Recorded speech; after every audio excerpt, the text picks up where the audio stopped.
নদী ভাবনা জেনে ধরো না পারি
কি গুরু খায় না মাথায় নেয়।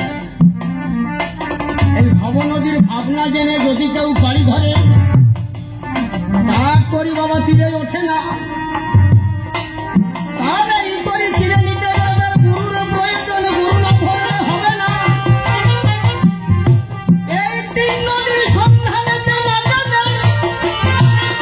সে তো বৈষ্ণব শ্রেষ্ঠ হতে পারে না।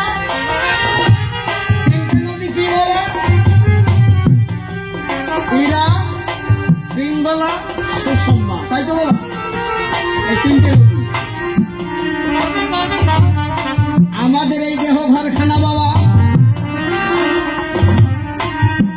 নারী আছে 3.5 কোটি, সেই কথাটি বললাম আমি সবাই পরিপাটি। 3.5 কোটি নারী দ্বারা দেহেরও গঠন, বসে বসে শ্রবণে করুন যত ভক্তগণ। 3.5 কোটি নারীর মধ্যে 72,000 প্রধান, বসে বসে শ্রবণে করুন যত ভক্তগণ। 72,000 নারীর মধ্যে 700 নারী প্রধানে আছে, সেই কথাটি বলবো আমি সবার। এই 700 নারীর মধ্যে 124 নারী হয়। পরিচয় দিলাম আমি এ ভক্ত সভায়।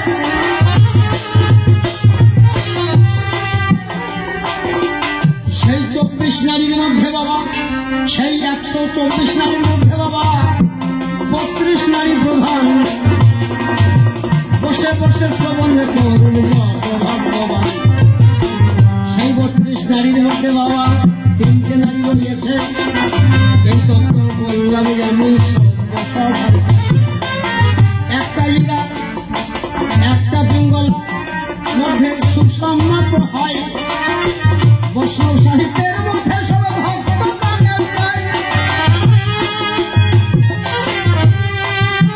এই যে 3টে নারী, এই 3টে নারীর মধ্যে এই সুষম্মান নারীর মধ্যে সূক্ষ্ম রূপে একটা নারী প্রবাহিত হচ্ছে, সেটা হচ্ছে কুহু নারী কেউ বলে, কেউ চিত্রনারী বলে। কি বাবা, এই চিত্রনারী বা বহুনারী থেকে দিবারাত্র ত্রিধারায় তিনটে রস বিগলিত হয় আমার এই ভিতরে, হরিপ্রেম সুধা।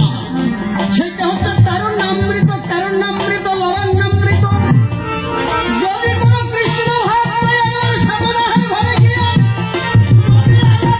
উল্টাইয়া এক বিন্দু পান করতে পারে, নরলোকে সার করে দেবলোকে পারে। জয় জয় নিতাই গৌর সীতানাথ প্রাণ।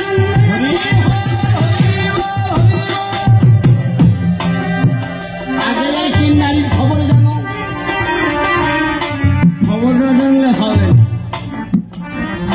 বাবা। আপনাদের শান্তিপুর এলাকার মধ্যে, তাই না? নাকি শান্তিপুরের মধ্যেই পড়েছে? নবদ্বীপ শান্তিপুরের লোক মানুষজন, আমি এদেরকে প্রাণের চাইতে ভালোবাসি। কেন জানেন? এরা হরিভক্ত, আমার কৃষ্ণ লাগে, আমার কৃষ্ণ ছাড়া এরা কিছু বোঝে না। কোন একদিন এই শান্তিপুর থেকে এক ভদ্রলোক, তিনি কৃষ্ণ ভক্ত, অহর্নিশি কৃষ্ণ গুণগান গাইতে গাইতে তার দুই চোখের ধারা মৃত্তিকার উপরে টল টল করে পড়ছে। একদিন মনে মনে ভাবনা করেছে, আমি আর গৃহে রব না।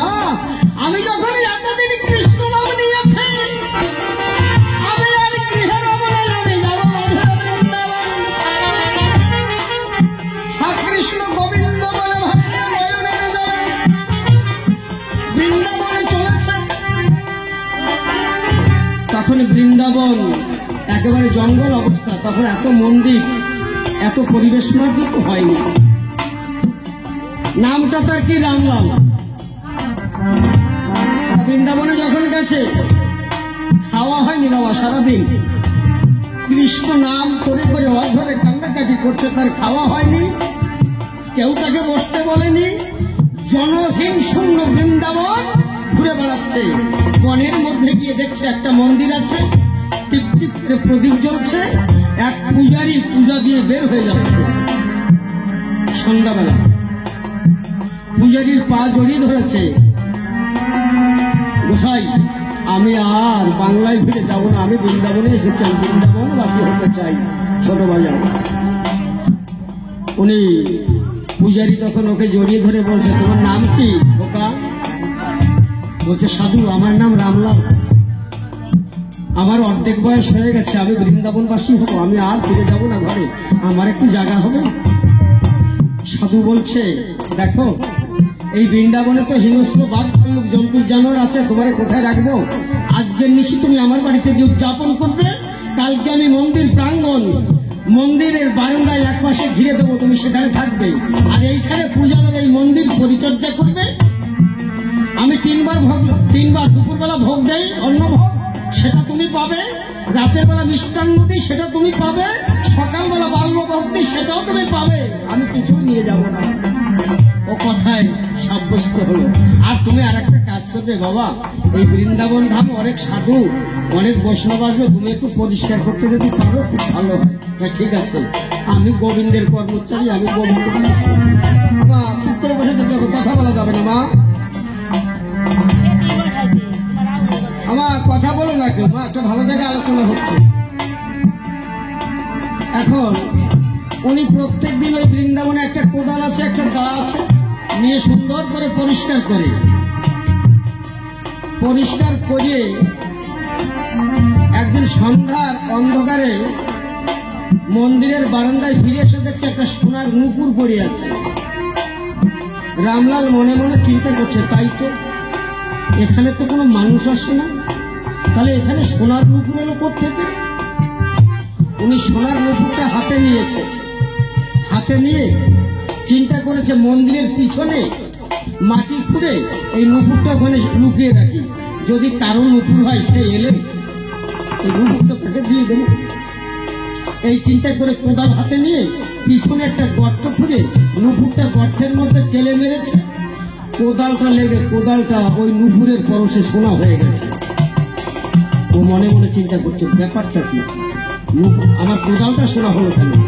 কোদালটা ঘরে লুকিয়ে রেখেছে, পরের দিন আবার যখন বৃন্দাবন ধাম পরিষ্কার করছে, সন্ধ্যার অন্ধকারে যখন মন্দিরে ফিরে এসেছে, দেখছে একটা যুবতী নারী, অপরূপার যুবতী নারী, এমন রূপ জীবনে দেখা যায় না, দেখেনি, হয় নাই, হবে না, এমতো এক রূপসী নারী এসে কি যেন একটা খুঁজে বেড়াচ্ছে। এই সময় রামলাল পিছনে এসে দাঁড়িয়েছে, কিচ্ছু বলে না। ওই রূপসী মেয়েটা যখন খুঁজে না পেয়ে যখন উঠে দাঁড়িয়েছে, দাঁড়িয়ে রামলালের দিক তাকিয়ে বলছে, কি আপনি একজন পুরুষ, আপনি এখানে? বলছে, আমি মন্দিরের পূজারী। ছোট ছোট বাজার, আমি মন্দিরের পূজারী, আমি দেখছি মা আপনি কি খুঁজছেন, তাই আমি দেখছিলাম। তা বলছে, তোমার নাম কি? বলছে, আমার নাম রামলাল। বলছে, বাবা রামলাল, একটা কথা বলবে আমাকে? বলছে, কি মা বলো। বলছে, শোনো, একটা বৃন্দাবন, এই বৃন্দাবন ধামে কেউ মিথ্যা কথা কহিও না। বলছে, তা বলো, কি বলতে হবে? বলছে, বাবা তুমি কি একটা সোনার নুপুর পেয়েছো? বলে, হ্যাঁ পেয়েছি। নুপুরটা দাও। উনি বলছে যে, শোনো মা, এই বৃন্দাবন ধাম, তুমিও মিথ্যা কথা বলো না, বলো এই নুপুরটা কার? বলছে, এটা শ্রীমতী রাধিকা। বলে, তো এখানে কেন? বলে, রামলাল, আমরা প্রত্যেক দিন এই বৃন্দাবনে আমরা গোবিন্দ পুজো দিতে আসি, নৃত্য করতে আসি, এটা আমাদের লীলাভূমি কিনা, তাই আমরা প্রত্যেকদিন আসি। তাই এসে আবার শ্রীমতী রাধিকার নুপুরটা হারিয়ে গেছে, আর পাইনি, তুমি পেয়ে থাকলে বাবা দাও না। রামলাল বলছে, মা নুপুরটা দিতে পারি, তুমি কে, তুমি বলো। বলে, আমি বৃন্দাবতী, আমি বৃন্দাসখী। বলছে, তাই? বড় ভালো কথা। তোমার একটা কাজ, যার নুপুর সে যদি না আসে, নুপুর আমি তোমার হাতে দেব না। দেখেন, মানুষ মন গড়ে গেলে মানুষ কোথায় যায়, সেদিনকের কথা। আমার রূপ সনাতন গোস্বামীর আগের কথা। বলছে, ঠিক আছে বাবা, কালকে প্রাণময় রাধিকাকে নিয়ে আমি বৃন্দাবনে আসবো, তুমি নুপুরটা দিয়ে দিও। রাধিকাকে নিয়ে এসেছে, অপরূপা সে রূপসী নারী, 12-14 জন চারিপাশে গোল হয়ে দাঁড়িয়েছে, রামলাল তার মাঝখানে। বলছে, দাও রামলাল নুপুরটা দাও। বলছে, না, আজকে ভাগ্য গুণে যখন কৃষ্ণ প্রেয়সীর দর্শন পেয়েছি, আমার এই নিজের হস্তে এই নুপুর তার পায়ে আমি পরিয়ে দেব। বৃন্দাবতী বলছে, রামলাল, তুমি তো দীক্ষা নাওনি, দীক্ষা গ্রহণ করনি, তা তুমি রাধিকার চরণ পরশ করবে কেমন করে? বলছে, তাহলে রাধিকাকে বলো আমায় দীক্ষা দিতে, আমাকে কৃষ্ণ বীজ দিতে বলো। আমার প্রাণময় রাধিকার কাছে রামলাল কৃষ্ণ বীজে দীক্ষিত হয়ে সেই নুপুর প্রাণময় রাধিকার পায়, সেই নুপুর পরিয়ে দিয়েছে। আমার রামলাল রাধিকার পরশে পেয়ে সেদিনে পরম বৈষ্ণব হয়ে গেছে। জয় জয় রাধা গোবিন্দ প্রেমানন্দে একবার হরিবৃন্দ।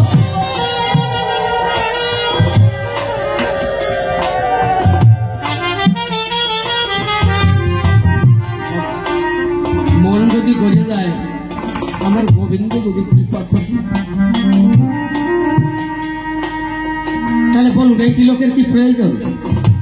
এটা আমাদের দেখা দেখি, মনের থেকে তিলক কাটতে হবে। মনের থেকে একবার তিলক কেটে দেখেন না, আপনি কপনি ঝোলা নেন না, একবার অনুরাগের ডোর কপনি ভরে দেখেন না, এই কপনি আর লাগবে না, আর কোনদিন কাপড়ের কপনি ভরা লাগবে না বাবা। আমার গোবিন্দের নামে একবার ডোর কপনি, মনের দোকায় ডোর কপনি ভরে দেখেন, এই ডোর কপনির প্রয়োজন হয় না। সঠিক কথা কিনা বাবা?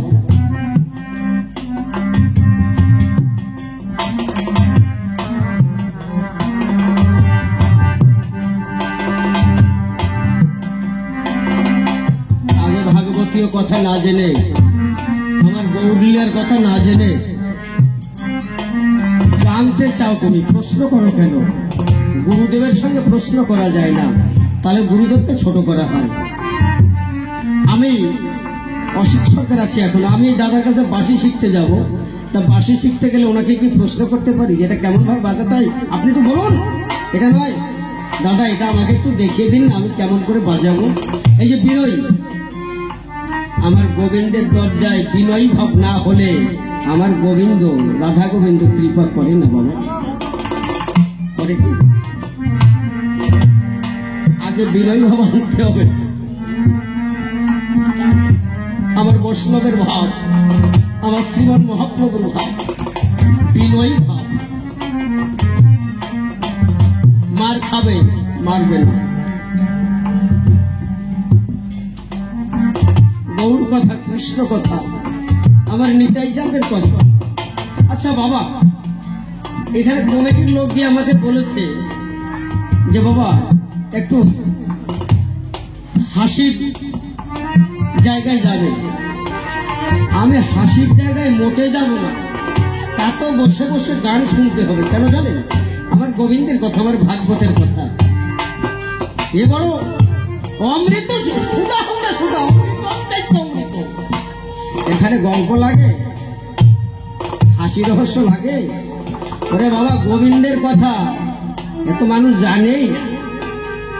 খালি কৃষ্ণ নাম করতে হয়, তিলক কাটতে হয়, তুলসীর মালা গলায় পড়তে হয়, গুরু ধরে বীজ মন্ত্র নিতে হয়, তাই করে।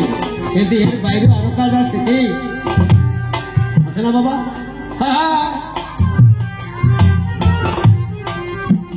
যত সব সায়নের নিয়ে নদীর ভাবনা জেনে বাদামে টেনে যেতেছে বেয়ে, ও যেতেছে বেয়ে।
নদীর ভাব না জেনে বাদামে টেনে যেতেছে বেয়ে, তারা দক্ষিণে বাঁকের গোলায় গিয়ে সাত করে ডুবাই করি, ভব নদীর ভাব না জেনে ধরো না পারি।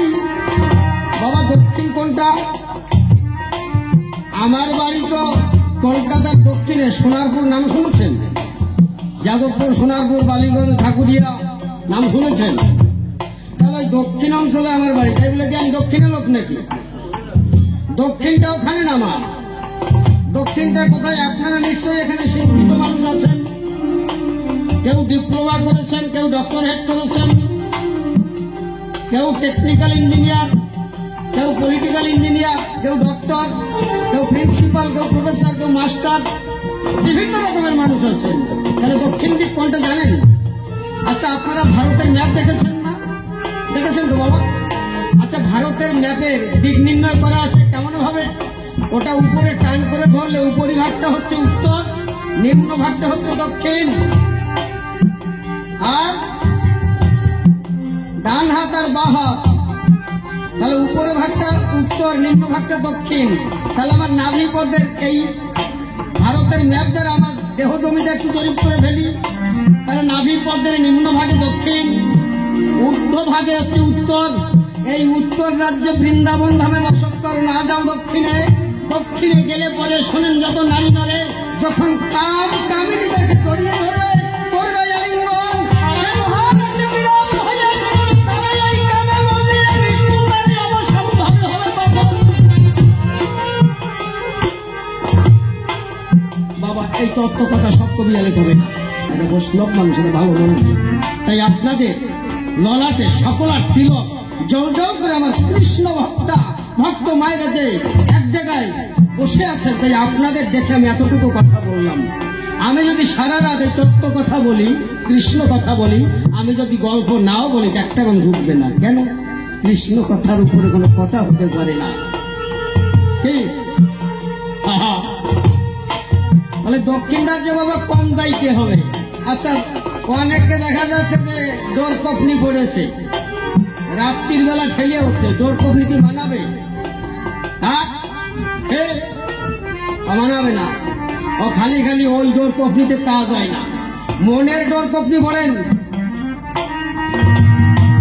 মনের ডোর কপনি যদি পড়েন, ও মেশিন ঠেলে কোনো উপলব্ধি করবে না, ও নিচের দিকে থাকবে। আর ওই কাপড়ের ডোর কপনি তো সাদা আটটায় না। এই ন্যায্য চাবুক মারবো তো নাকি? কি কর গল্প কমানি? একটা ছোট একটা কথা কইয়ে নি, আবার গান গাই। আমি শ্বশুর বাড়িতে গেছি গান গাইতে, গান গাইতে গেলে আমার জামাইকে নিয়ে গেছি, মানে আমার জামাই লিটন সরকার, তার নাম দেবাশিস সরকার, নিত্যানন্দ সরকারের সঙ্গে যে গান গাই, ওটা আমার জামাই, আমার মেজো ভাইয়ের মেয়ে, তো তাই তো কেই দেয়। এখন জামাই শ্বশুরে গান গাইতে গেছি, এখন গিয়ে গল্প আরম্ভ করেছি। তা আমার শালা বউরা 10-12 জন বসে আছে, তা গল্পর চোটে প্রস্রাব করে দিয়া ঘোরাটি করে দিয়ে পুকুর ঘাটে চলে গেছে আসরের মধ্যে। তা গল্প যে আমরা জানি না, রস যে আমাদের নাই তা না। এখনো তো বুড়ো হয় নাই, পাতিলে বুঝতে এখনো চেহারা ভালো আছে, এখনো নিগড়াইলে রস 2-4 বড় হবে, একটু দেরি করেন। রসের দেখছেন কি, রসের সাগর বয় দেবো এখানে।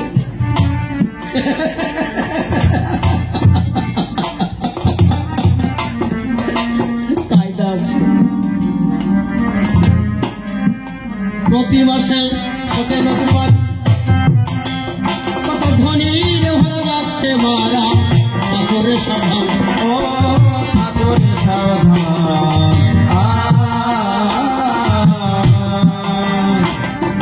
প্রতি মাসে ছোটে নদীর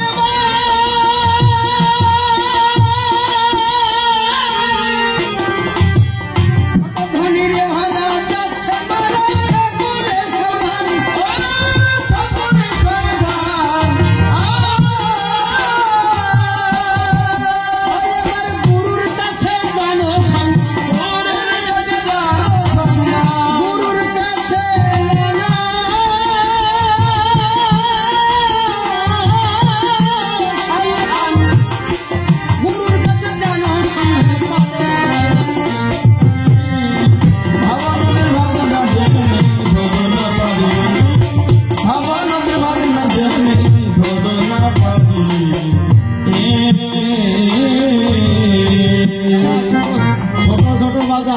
ভক্তপ্রাণ মানুষ যখন আছে, গানটা একটু বাঙাইয়ে কইবে, সবাই বুঝবে না, এ বোঝার কথা না।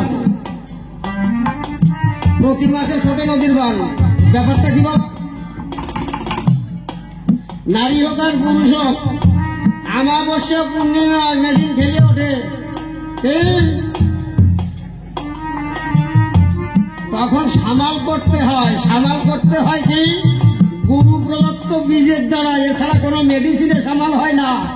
আর আমাবস্যা পূর্ণিমায় আমি বলি সভ্য সবাই শোনেন, যত ভক্তদয়, মিথ্যা কথা না, রমণ ক্রিয়া বর্জন করতে হবে, মোটের ধারে যাওয়া যাবে না। আমাবস্যা পূর্ণিমায় যদি স্বামী স্ত্রী মিলন করে, অল্প বয়সে বুড়ো হয়ে সেই তো মরে, নিত্য মরে। মরা কারে বলেন? ওই যেটা শ্মশানে নিয়ে যায় ওই দিয়ে মরা কয় নাকি? না, ওটা কয় মরি, ও সব হয়ে গেছে, ওটা রাখবে না। আর বাঁচিয়ে থাকতে মরা, মানে আমাবস্যা পূর্ণিমা ডেলি যাওয়া, ওই নিত্য মরা। এই পিতৃ সত্তা যখন নারী গহ্বরে যখন নির্গত হয়, এই মানুষের চেতনা শক্তি, আয়ু শক্তি, দৃষ্টি শক্তি, তার সমস্ত শক্তি নিপাতিত হয়। এই হচ্ছে নিত্য মরা। তাই কি বলেছে মনীষীরা? জীবে প্রেম করিছে যেইজন, সেইজন স্বামীছে ঈশ্বর। বাকি স্বামী বিবেকানন্দ কইয়ে গেছে, ও তো মাছি মারে না, চোখ মারে না, বোকা মারে না, সাঁতার তা কয় নাই। জীবে প্রেম করিছে যেইজন, সেইজন স্বামীছে ঈশ্বর। জীবে প্রেম কি? নারী পুরুষ যখন সংগম করে, এক বিন্দুতে 17,799টা কীট থাকে। এই জীবের প্রতি যার ভালোবাসা জন্মায়, এই জীবকে যে দেহে ধারণ করতে পারে, বনের ব্যাঘ্র পর্যন্ত খায় না, তাই কয় ব্রহ্মচর্য পালন। এই জীবের প্রতি দয়াবান হও। এই জীবে প্রেম করে যেইজন, সেইজন স্বামীছে ঈশ্বর। নাকি খাঁটি কথা করছি তো? নাকি একটাও বাজে কথা কব না। উৎপল সরকার আমার ডাকি নিয়ে এসে পয়সা আমার দিক না দিক করতে পারে আসে যায় না। গান গাইতে এসে এটাই আমার ধর্ম, আমি গান গাইয়ে যাবো।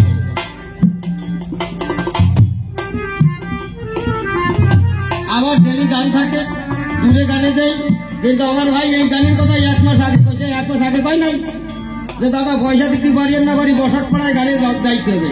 আমি বসাক পাড়ায় যদি গান আসতো আমি এমনি ধুলো খাইয়ে গান গাইয়ে আসবো। তার কারণ আমার আপনাদের এদিকে বীরেন বসাক আছে না, ও বাড়ি এসে গান গাইয়ে দিচ্ছি। অর্থাৎ ওরা বড় ভালো মানুষ, বৈষ্ণব মানুষ। আমি বীরেন বসাকের জন্য আজকে আসরে এসে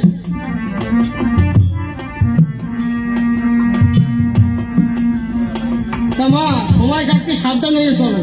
মেলা দিন থাকবা, মেলা দিন বাঁচবা, ভালো থাকতে পারবা। অল্প বয়সে দেখবা, চোখে দেখবা না, চামড়া গোটাইয়ে গেছে, হাত একটাই রয়ে গেছে, পাও একটাই রয়ে গেছে, একমাত্র ওই একটাই দোষ। ওই দোষটা কাটেন। যে জিনিসটা চলে গেলে এত সুখ, এত আনন্দ, সেই জিনিসটাকে ধরে রাখলে হয় পরম আনন্দ, স্বর্গের আনন্দ।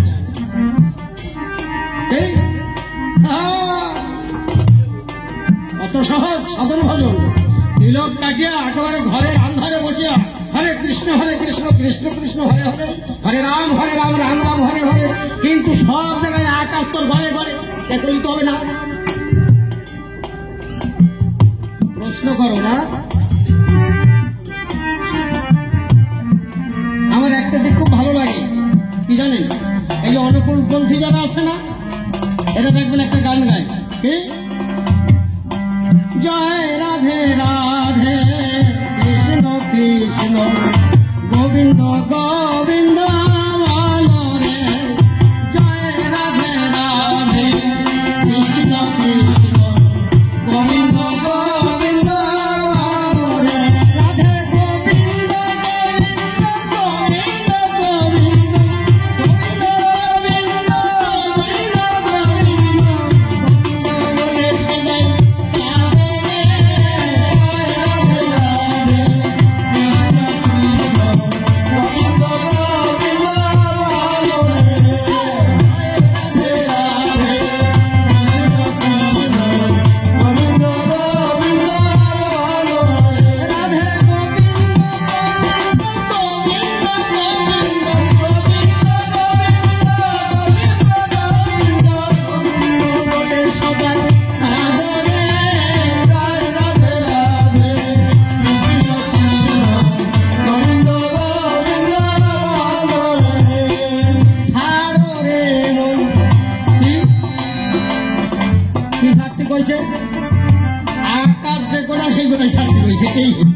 অনুকূল ঠাকুর একেবারে খারাপ নাম দেয় নাই।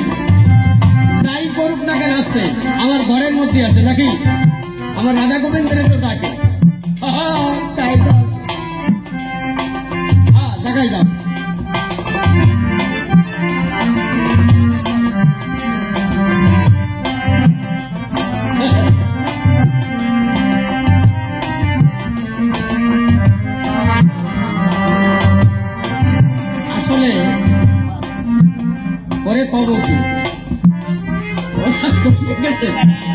গানটা শেষ করি, তারপর দেখতেছি যারা সে গুরু কৃপা বল,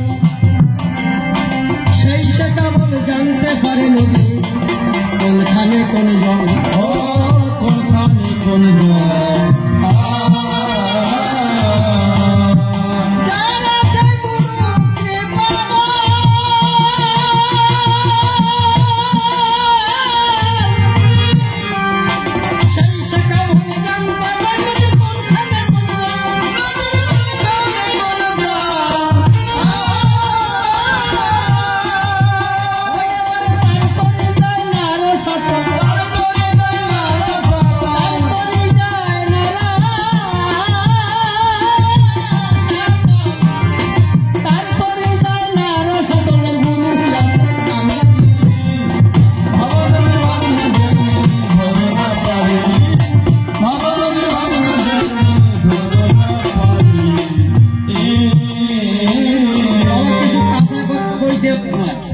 এখন আপনারা যদি প্রশ্ন করেন সরকার মশাই, তাহলে স্বামী স্ত্রী একবারে বাস করতে গেলে যদি স্ত্রী তার না যায় তো সারা তো তার বাড়ি থাকবে না, তার এক জায়গায় চলে যাবে, তাহলে ওরা রাখবো কি করে?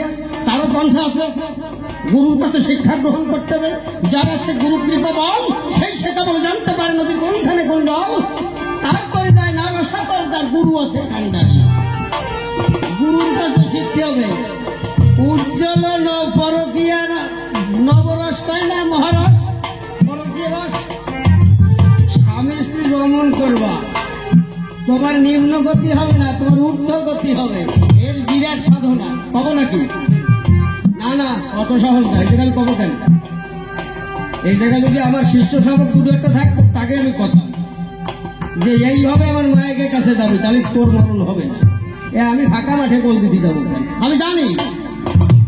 আমি গান করতে যখন আইছি আমি সম্ভার নিয়ে যাইছি, আমি বাড়ি ফিরে আসি নাই। এই তত্ত্ব আমি জানি।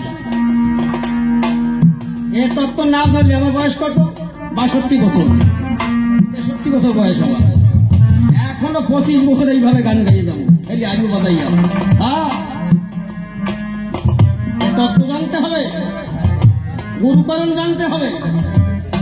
এ গুরুকরণ খালি বৈষ্ণবের মধ্যে না, মতুয়ার মধ্যেও আছে। গানটা তো তার গোসাইয়ের গান নাকি? মতুয়াদের গান। গোসাই তারক চন্দ্র কয় কে যাবি ভব পরে সময় বইয়ে যায়, ও সময় বইয়ে যায়।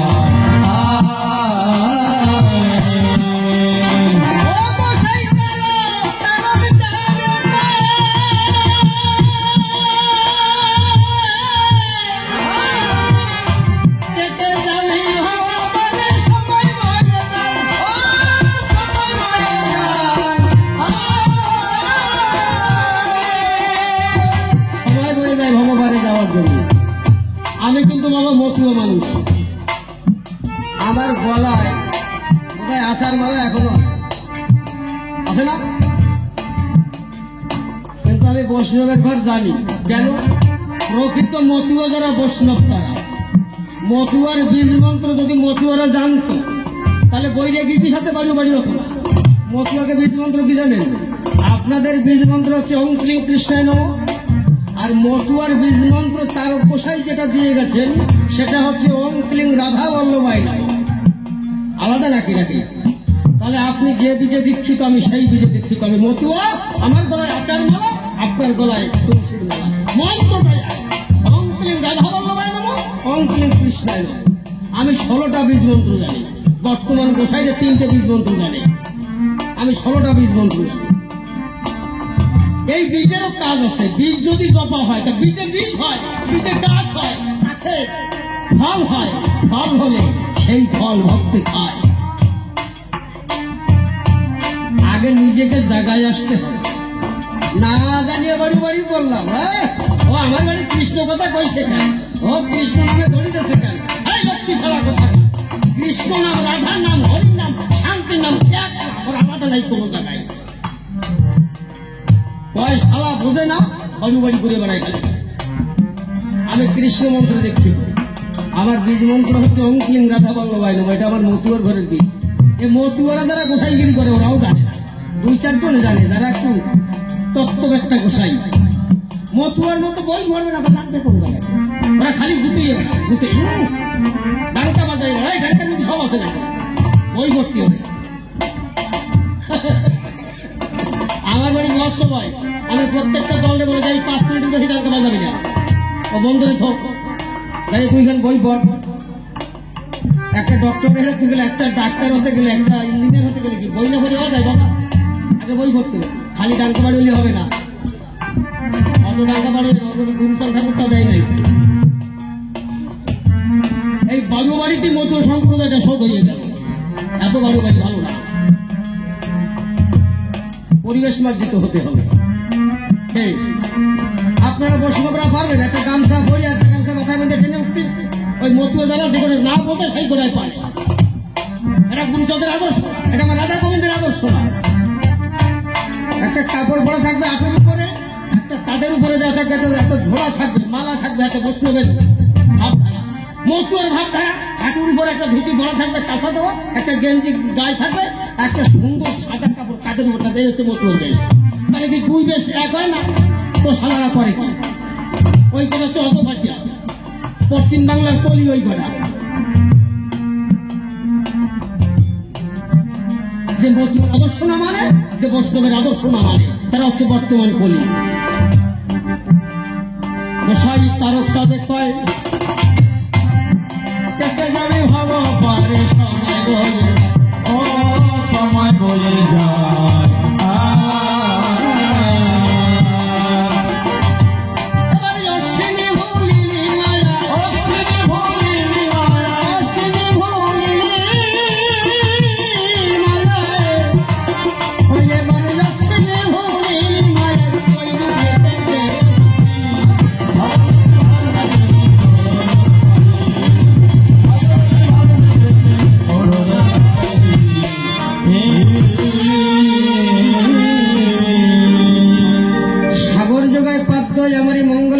মহিমা তুলায় সাধের তারা বাজে বজ্রে মধুর বাসে কুসুমে মোর অমল হাসি, আমারই সন্ধানে দেখলিত তটিনীর খরধারা। রবি শশী গ্রহ দলে আমার ইচ্ছাতে চলে, আমি আমার পরিধান, আমি সবার নমস্য, আমি সবার উপাস্য, আমার তাই বিশাল বিশ্বয় আমি তাহার বিশ্বচিত করলাম, আমার তাই কর্মকাণ্ড, আমার তাই বিশাল ব্রহ্মাণ্ড অনন্ত দিভাবি ভাবরি, আমার মধ্যে যে বিরাট আমি প্রকাশ আমি দিবা জামি, অদ্য সভাকক্ষে সভাপক্ষে এহেন বিরাট আমারই আমি নমস্কার করি। যাই হোক, মানসিকতা শেষ করে কবিগানের সূত্র ধরে সভাকক্ষে দাঁড়াইতে চাই। এই কবিগান সম্পাদ করে এলেন যত নারী নরে, প্রত্যেকটি ভক্তা ভক্তের চরণ করে আগে আমার শ্রদ্ধার নিবেদন জানাই। বাবা, যাই হোক, মানসিকতা শেষ করে কবি কাব্যের সূত্র ধরে হলাম দণ্ডায়মান। কি বলবো আপনাদের কাছাকাছি, আজকে যেখানে আমি গান গাইতে এসেছি, এইটা বসার পর আমি মনে প্রাণে করি অনুমান। সে আমাকে দিয়েছে সারা, দাদা গান হবে বসার পর, মিথ্যা কথা নয়। বীরনগর নেমে আমি বলি তোমায় পর্যায়ক্রমে চলে যাবে যেখানে লাইন ভাঙা রয় নাকি, ওই লাইন ভাঙা পার হইয়া যখন গ্রামের মধ্যে গেল আমার গাড়ি ঢুকি, আমি দেখিবারে পাই শ্রীমান মহাপ্রভুর দুইটা ছবি আছে। কি বলবো আপনাদের কাছে, ওই মেন রোডে খাড়া করেছে রে ভাই। ওই নিদর্শন দেখে কি বলবো আপনাদের সভাকে আমি গ্রামের দিকে হেঁটে আসি, হেঁটে এসে আপনাদের সভা করলাম দর্শন। সভা যখন হলো দর্শন, কি বলবো আপনাদের সধন, আমি কৃষ্ণ ভক্ত দেখি সর্বদাই, সবাই কৃষ্ণ প্রেমে মেতে আছে। কি বলবো আপনাদের কাছে, কিন্তু মা তুলনা কেবল আমার ওই এক সাল হয়, যেটা আমার শিষ্য কইয়ে পরিচয় দিয়ে গেছে ভাই, ওইটা কৃষ্ণ ভক্ত হয় নাই। যাই হোক, যাই এই মানসিকতা শেষ করে কবি কাব্যের সূত্র ধরে সভাকক্ষে আমি হলাম দণ্ডায়মান।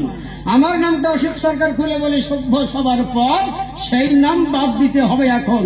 সেই নাম বাদ দিয়া ওই হরিচরণের ভূমিকা ধরিয়া আমি সবাই করি পদার্পণ। আমি কিন্তু এইবার আর অসিত সরকার নাই। কি বলবো আপনাদের ঠাই, আমি হলাম হরিচরণ।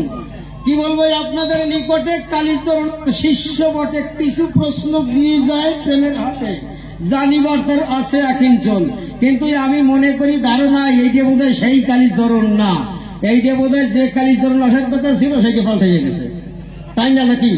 একটা গল্প কব, যে কালীচরণ আসার কথা ছিল সারা রাস্তায় বোধহয় সেটা পাল্টে গেছে, এটা সেটা না। সেটা হলে আমার প্রশ্ন করতে পারে না, আমার জানতে চাইতো নাকি।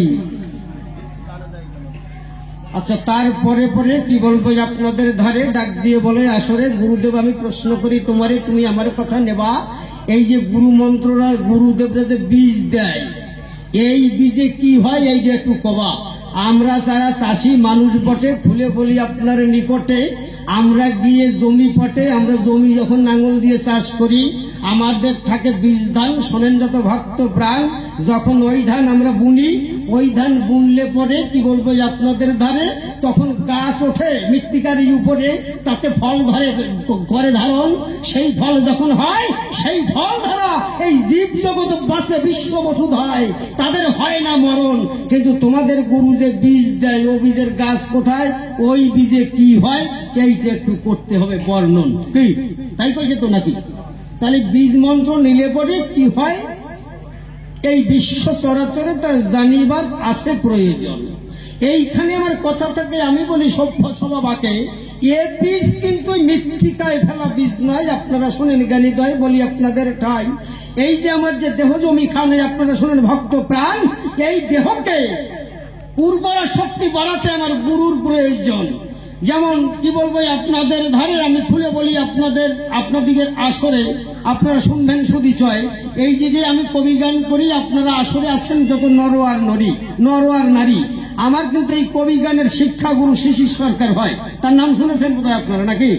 তা শিশির সরকার গুরু বটে, কি বলবো আপনাদের নিকটে, মিথ্যা কভু নয়। সে যখন এই গান শিখাইয়েছে খুলে বলি আপনাদের কাছে, তাই তো আমি গান গাই সারা বাংলায়।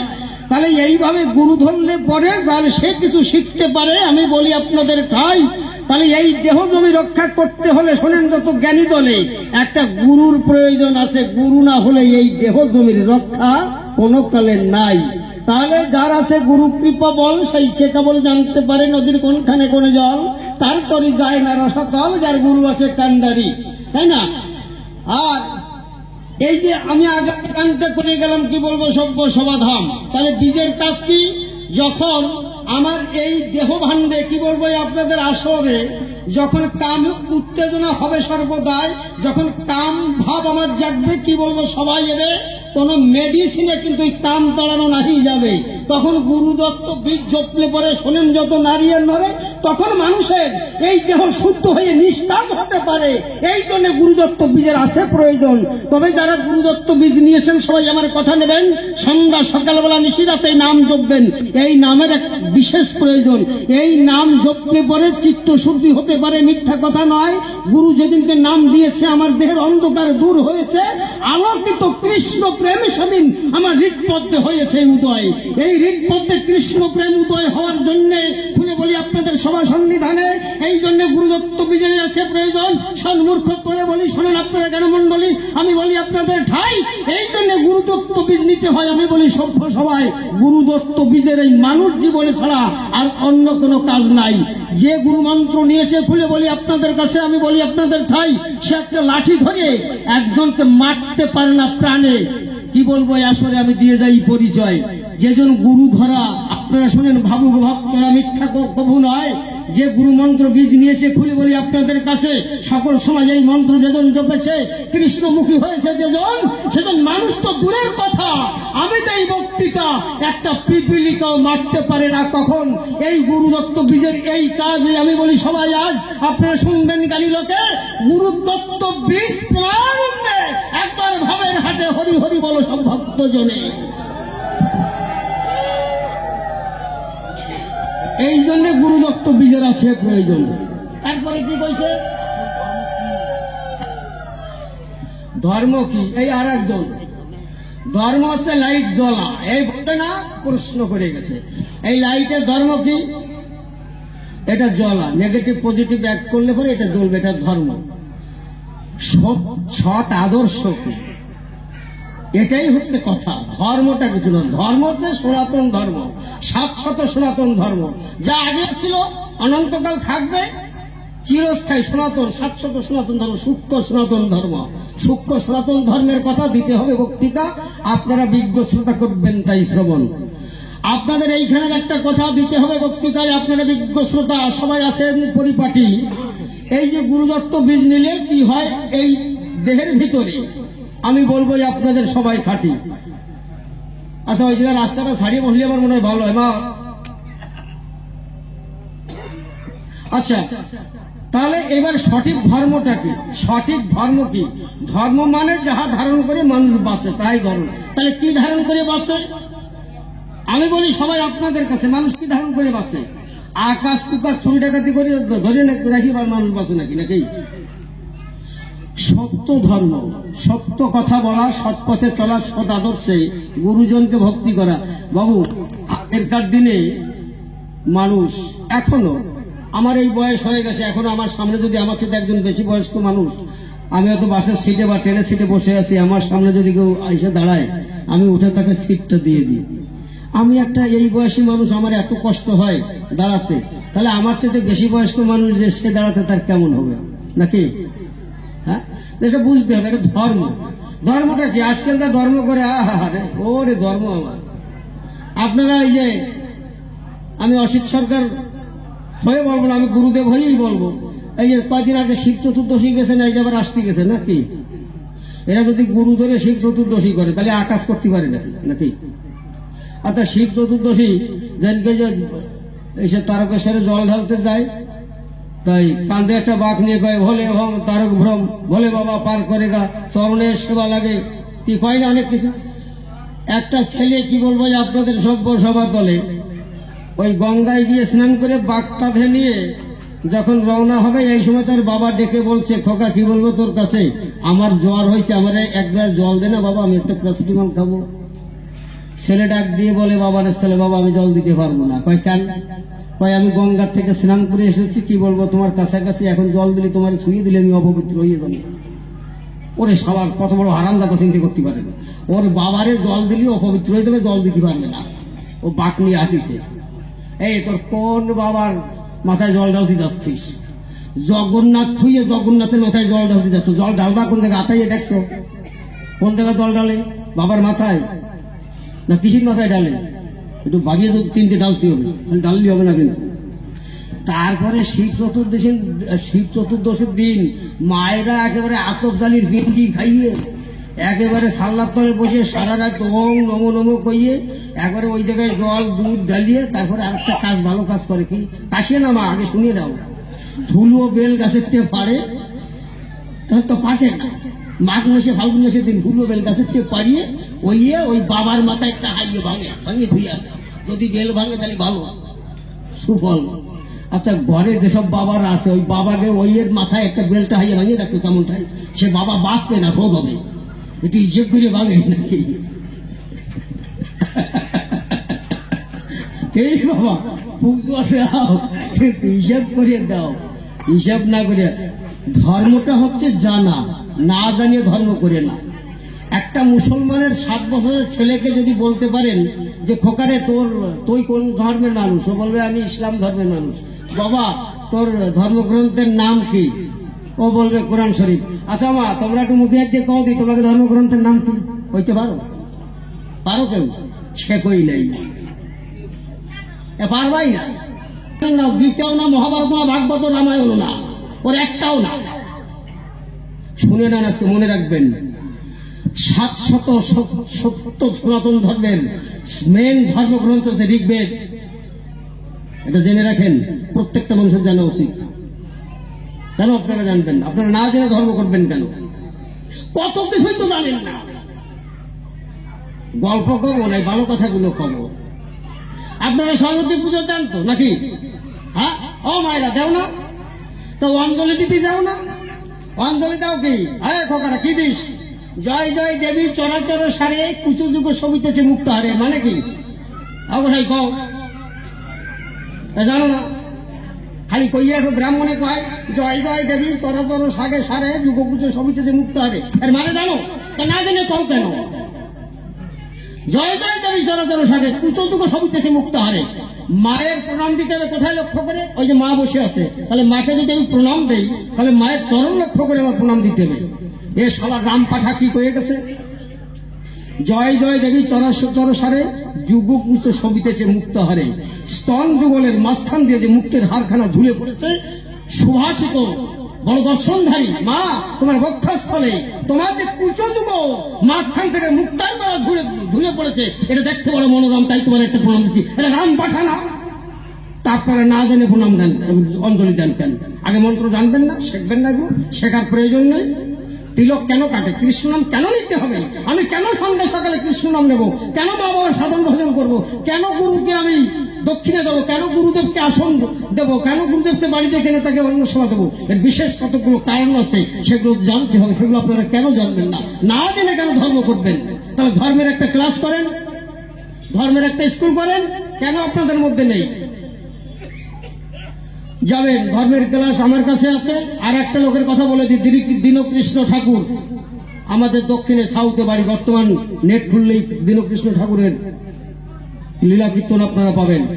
আমাদের ধর্মের স্কুল আছে, এই স্কুলে পড়াশোনা করতে আপনাদের পাড়ায় আপনারা স্কুল করুন, ধর্মের একটা পাঠশালা করুন।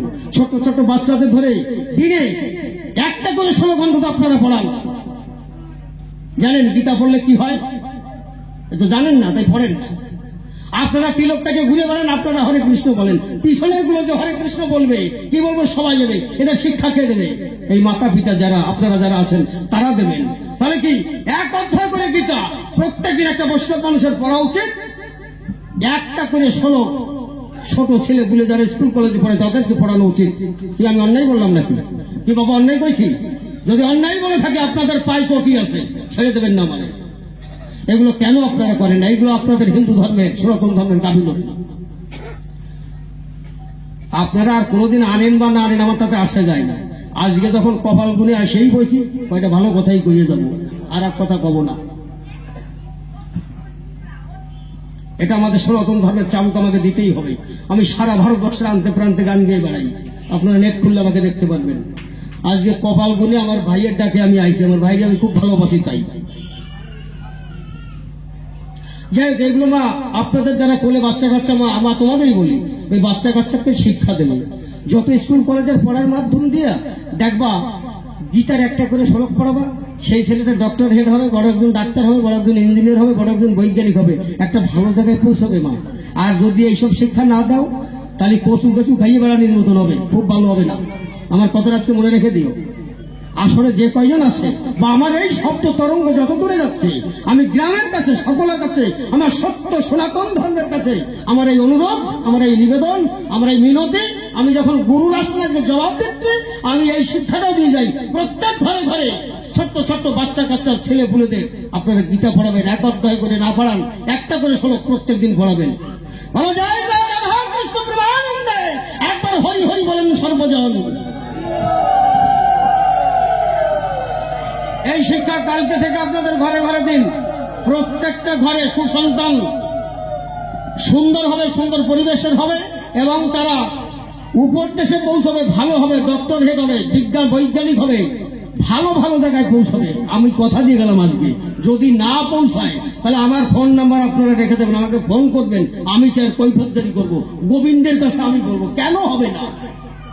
তিনি যখন সৃষ্টি মূলাধার, ঈশ্বর পরম কৃষ্ণ সচ্চিদানন্দ বিগ্রহ, আমাদের আজ গোবিন্দ সর্ব কারণে কারণে কারণম, আমার তাই যদি হয় আমার গোবিন্দ, তাহলে তিনি করবেন না কেন? আপনারা বলেন সর্বজন।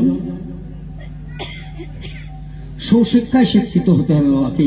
আমাদের দেখবেন বৈষ্ণবদের মধ্যে কেউ একটু চৈতন্য রেখে, কেউ হরে কৃষ্ণ বলে বলে চাকি বাজাচ্ছে, যাইতে যাইতে এবার বাজাতে বাজাতে যাচ্ছে, আমাদের মধ্যে টিটকারি করছে, ওই যে বৈরাগী হরে কৃষ্ণ গাইতে গাইতে যায়, হরে কৃষ্ণ হরে কৃষ্ণ, তাকে ক্রিটিসাইজ করা হয়। একজন মুসলমানের মাওলানা হাফেজ সাহেব, হ্যাঁ মৌলবী, এদেরকে এদের ধর্মের কোন ছেলেপুলেরা ক্রিটিসাইজ করে কি বাবা? করে না, করলে তার পেশাই আছে। আর আমাদের বৈষ্ণব সমাজকে কেন ক্রিটিসাইজ করবে? কি বলছে? এই আর একজন হরিনাম না, আপনারা জানেন হরিনাম, এই যে আপনারা জানেন হরি বল, আমার মহাপ্রভু হয়ে গেছে কি হরে নাম হরে নাম হরে নাম হইব কেবলম কলৌ নস্তব অতিরন্যতা, তাই হয়ে গেছে না? হরির নাম ভিন্ন, কলির জীবের গতি নাই, গতি নাই, গতি নাই। ভালো কথা, আপনারা হরিবল বলেন? হ্যাঁ কোন তো নাকি? তো হরিবল তো রাধাকৃষ্ণ প্রেমানন্দ হরি হরি বলা তো সবাই মিলে কইছেন নাকি? আমার খাও নাই। আপেল গুলো খান, আপেল গুলো আসে কোন জায়গাতে জানেন? অনেকেই জানেন, কাশ্মীরের থেকে আপেল গুলো আসে, তাই আপনারা কিনে খান। তাহলে হরির নাম যে এই যে আসতেছে কিলো ধরে কিনে কিনে আপনারা খাচ্ছেন, তো হরির নামটা আসতেছে কোনটা দেখতে? কোন জায়গায় চাইছে হরির নাম জানেন? পাইছেন কোন জায়গায়? তাহলে হরিনাম নেবেন কেন? আরে কাশ্মীরে তো আপেলের উৎপত্তি, তো হরির নামের উৎপত্তি কোথায়? বেনারসে নাকি? কোন জায়গায় ক জানিস না তো, খালি হরিবল করিস। এত হরিবল আসে কোন জায়গায় দিয়া? শোনেন যত বিজ্ঞ শ্রোতায়, আমার একটুখানি দিতে হবে বক্তৃতায়, আপনার ধৈর্য ধরে করবেন এই অবদান। এই হরির নামের তত্ত্ব কথা আসরে দেব বক্তৃতায়, আপনারা শ্রবণ করবেন যত ভক্ত প্রাণ। সৃষ্টির প্রারম্ভে আমি বলি সবাই এবে, মিথ্যা কথা নয়। আমার অনাদিরাদি গোবিন্দ যিনি, তিনি সৃষ্টির মালিক।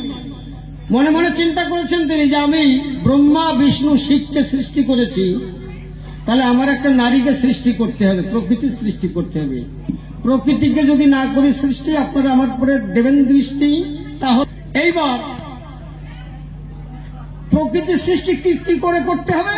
তার নিজের অঙ্গ হতে, নিজের গায়ের ঘাম ময়লা এটা সেটা দিয়ে প্রকৃতির সৃষ্টি করেছে। প্রকৃতিকে আমার কথা, প্রকৃতিকে, প্রকৃতি হচ্ছে আপনারা সবাই।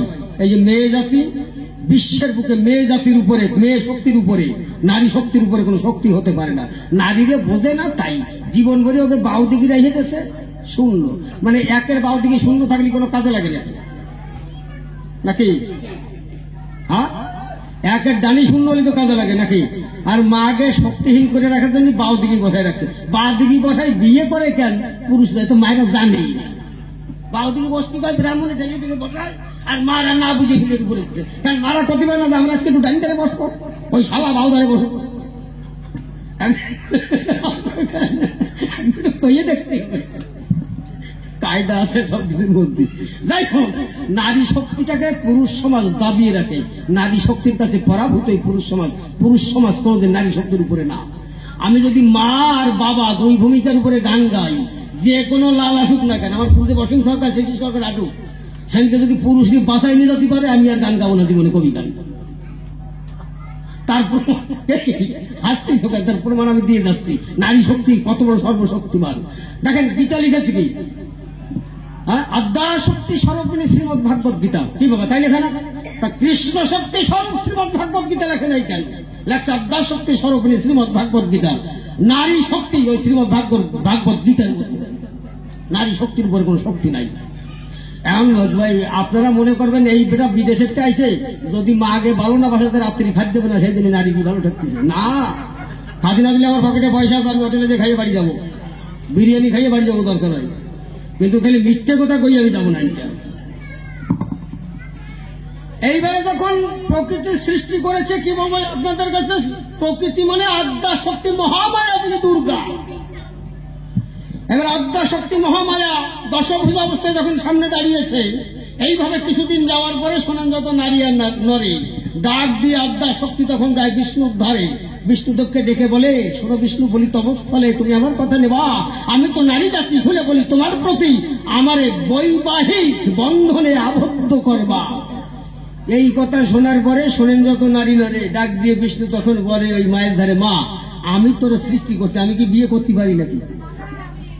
আগের কাজে নিয়ে এসব অত নাই, এখন তার অনেকে পারে।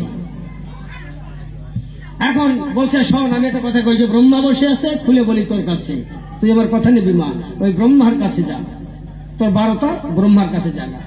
তখন ওই আদ্যা শক্তি আমি বলি আপনাদের প্রতি তখন ব্রহ্মার কাছে গেল। ব্রহ্মার কাছে গিয়া সেইখানে দাঁড়াইয়া ডাক দিয়ে ব্রহ্মাকে কহিল, ব্রহ্মাদেব তুমি আমার কথা নেবা, আমাকে তুমি বিয়ে করবা। এখন ব্রহ্মা চাইয়ে দেখতেছে আমার মধ্যে সহস্রগুণ অগ্নি প্রজ্বলিত, আর এই দুর্গার মধ্যে যে শক্তি প্রবাহিত, এই শক্তির কাছে আমার এই সহস্রগুণ অগ্নি প্রজ্বলিত পরাভূত হয়ে যাবে। উনি হাত জোর করে বলছে, মা আমি তোরে বিয়ে করতে পারবো না, তুই ওই শিব গোসাই বসে আছে দরদারে যা। এইবার শিবের কাছে গেছে, আর শিব তো আড়িয়ে ভাব। এখন ওই শিবের কাছে যখন গেছে, শিবরি ডাক দিয়ে কইছে, তুমি আমার বিয়ে করো। আমি পারবো না। কই আমার হাতে খান্ডা দেখছো, যদি বিয়ে না করে এক করে 2 ভাগ করে ফেলবো। শিব মনে মনে ভাবতেছে, শালার তো বিয়ে না করলে আমিও বাঁচবো না। তা মনে মনে এক চালাকি খাটাইছে। উনি ভাবছে যে কোন মেটাল বস্তু যদি জলে ধোয়া হয় তাহলে ময়লা চলে যাবে না বাবা।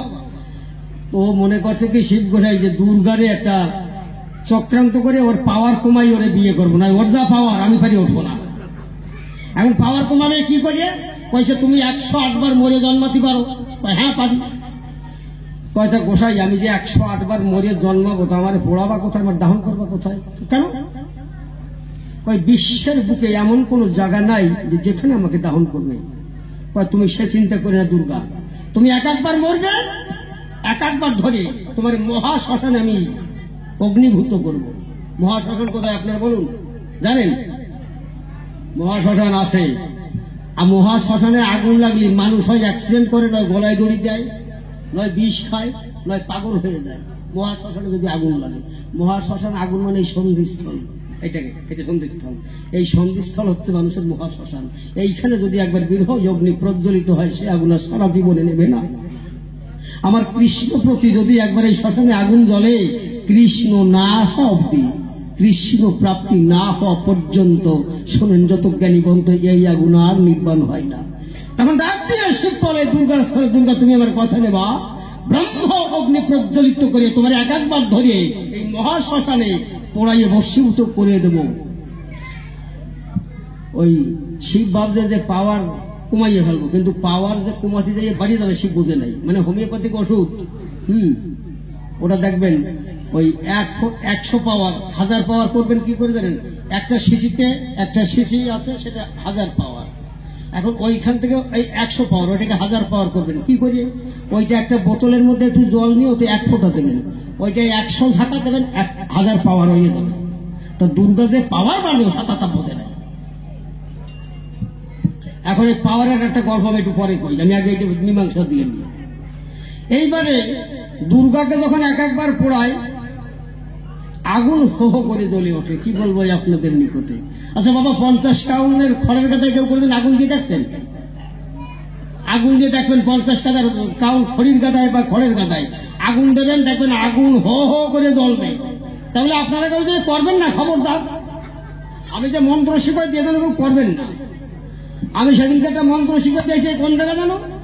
এই কাঠালিয়ে গানে গেছিলাম বেতাই, একটা মন্ত্র শিখে দিয়েছি। মা সেদিনকে নারদের ভূমিকায় গান ছিল তো মন্ত্র শিখে দিয়েছি। সকালবেলা ঘুমের থেকে উঠিয়া কোনো মায়েরা, ওদিকেই গন্ডগোল লাগিয়ে গেছে নাকি কোনো মায়েরা কোনো বাবারা সকালবেলা ঘুমের থেকে উঠে কারোর দিক কথা না কইয়া, কারোর দিক না চাইয়া, কারোর মুখ না দেখিয়া, মুখের থুতু ভিতরে না নিয়া, যদি চুনের ভারেতে যদি এই আঙুল দিয়ে চুন তুলে হাতে গোলে আর যদি কয় নারদ নারদ নারদ কইয়ে যদি কারো দেওয়ালে যাইয়ে 3টে দাগ দিতে পারে নারদ নারদ নারদ, সেই বাড়ি খালি বাড়ি হবে না, সারাদিন খই মুড়ির মতন ঝগড়া হতেই থাকবে। তাই বলে আপনারা কেউ করবেন না, একেবারে চরম ধরে ক্ষমা চাই, কেউ করবেন না। আমি মন্ত্র ঠিক দিয়ে গেলাম। তাই 50 কাউন খড়ের গাদায় কেউ আগুন দেবেন না। এমনি আগুন বেশি করে জ্বললি পরে ধারে দাঁড়িয়ে শুনতে পারবেন। আগুন যখন জ্বলিয়ে ওঠে কি বলবো আপনাদের নিকটে, আগুনের ওই জ্বলার ধ্বনি হো হো শব্দে হয়। যখন ওই আগুন নেবে শোনেন যত জ্ঞানী শব্দে, রিরি শব্দে আগুনটা তখন নিভে যায়। তা যখন 108 বার পুরানো হয়ে গেল, শোনেন যত জ্ঞানী দল, ওই শিব পাগলা পঞ্চানন ত্রিপুরারি ওই 2 শব্দ হো হো আর রিরি শব্দ 2 শব্দ একত্রিত করি নাম জপেছিল হরি। ওই পাগলা পঞ্চানন ত্রিপুরারি তখন হরির নাম জপেছিল। যখন ওই হরির নাম জপে শোনেন যত জ্ঞানী জনে, ওই বিষ্ণু তখন এসে ওই শিবের মুখ ধরে চেপে বলছে, শিব তোমারে করি মানা, আমার দুর্গা ভস্যের মধ্যে দিয়া যে নাম প্রবাহিত হয়েছে এই নাম এখনকার জন্য না। এই নাম কখনকার জন্য? এই হো হো শব্দের হো আর রিরি শব্দের রি, এই 2 শব্দ একত্রিত করে নাম জপেছিল পাগলা পঞ্চানন ত্রিপুরারি। ওই নাম কলির পাপাচ্ছন্ন জীবকে উদ্ধারিতে আমার কলির প্রথম সন্ধ্যায় শ্রীমান মহাপ্রভু রাধার খাস ভান্ডার থেকে ওই হরির নাম কলির জীবে উদ্ধারিতে নদিয়ায় এসে দাঁড়ে দাঁড়াই হরির নাম দেবে। এই সেই হরির নাম। তখন ওই আদ্যা শক্তি মহামায়া দিয়ে নিয়ে বিষ্ণুর পদছায়া বিষ্ণুকে ডাক দিয়ে বলেছিল, বাবা তুমি আমার কথা নেবা, এই নাম রাখার জায়গা যদি না পাও ওই নাম তুমি আমারে দাও, দিনের শেষে কলির প্রথম সন্ধ্যায় আমি রাধা হয়ে যাব, এই নাম সেদিন আমার খাট ভান্ডারে তোমরা পাবা। সেই দিন শ্রীমান মহাপ্রভু যিনি ছিল শোনেন যত জ্ঞানী দল, রাধার খাট ভান্ডারে ভেঙে এই মধুর হরির নাম এনে পাপাচ্ছন্ন কলির জীবে উদ্ধারিতে নদিয়ায় এসে এই পাপি তাপি উদ্ধারিতে এই মধুর হরির নাম সেদিন নদিয়াতে দিল। জয় জয় রাধা কৃষ্ণ প্রেমানন্দে হরি হরি বলো, নিতাই গৌর সীতানাথ প্রেমানন্দে হরি হরি বলো।